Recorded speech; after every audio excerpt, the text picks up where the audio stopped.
السلام علیکم ګرانو هیوادوالو، امید لرم چې ټول به راته روغ جوړ او خوشحاله یاستئ. ورونو د نننۍ ویډیو کې به زه تاسو ته وښیم چې زمونږ میسنجر بعضې وخت موږ ته وایس میسج نه پلی کوي. کله چې موږ ته یو څوک میسجونه راولېږي نو هغه نه پلی کېږي او هغه کې ستونزه وي.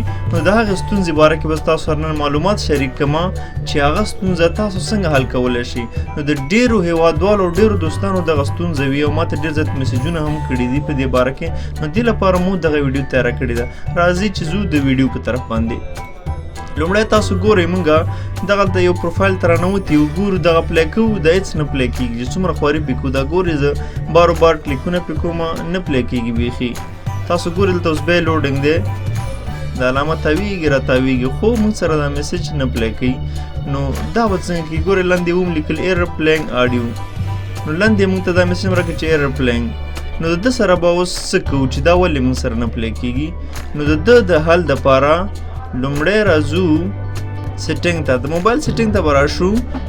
سیټینګ کې به تاسو پیدا کړئ اپس منیجر یا اپس، مطلب کوم ځای کې چې ستاسو هغه اپلیکیشنې پرتې وي تاسو به هغه ځای ته راننوځئ. دلته به تاسو سرچ کوئ میسنجر. ګورو چې میسنجر موږ سره چرته دی. د فیسبوک میسنجر دلته پیدا کوو. راځو لاندې.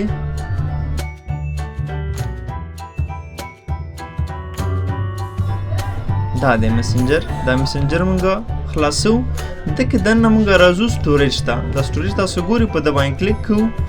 دې ځای کې موږ دا کلیر ډیټا چې کوم دا نه وهو، کلیر کیش یې وهو. دا کلیر کیش یې دا مو والو. د نه وروسته به بېرته بیک لاړ شو. بیک چې لاړ شو لاندې به راشو دلته د پرمیشن په نامه باندې. دلته چې تاسو ګورئ چې څومره دا ټیک مارکونه آف وي دا به ټول آن کړي. لکه دلته تاسو څنګه ګورئ ټول شنه شول. دغسې به تاسو هم کوئ داسې.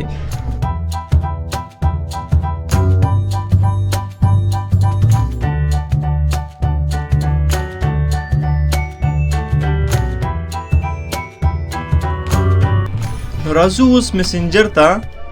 میسنجر کې هماغه کس میسج ګورو چې هغه اوس موږ ته پلی کوي که نه پلی کوي. نو تاسو ته به اوس عملي تجربه وشي چې څنګه هغه میسج اوس موږ ته پلی کېږي او که نه پلی کېږي. دوستانو که دې ځای کې تاسو موبایل سټارټ کړئ نو بهتره به وي. خو که موبایل در سره اپډیټ وي او نوی ماډل وي بیا چې سټارټ هم نه کوي هم څه مشکل نه جوړوي. ګورئ تاسو اوس ګورئ دلته اوس موږ وایس میسج دماغه سه وایس میسج پلی کړو چې راځي که نه راځي. واورئ دا وایس میسج اوس. السلام علیکم روزانه جوړې په خیر برابرې کړای دې مو. دا تاسو واورئ دا ما کس وایس میسج.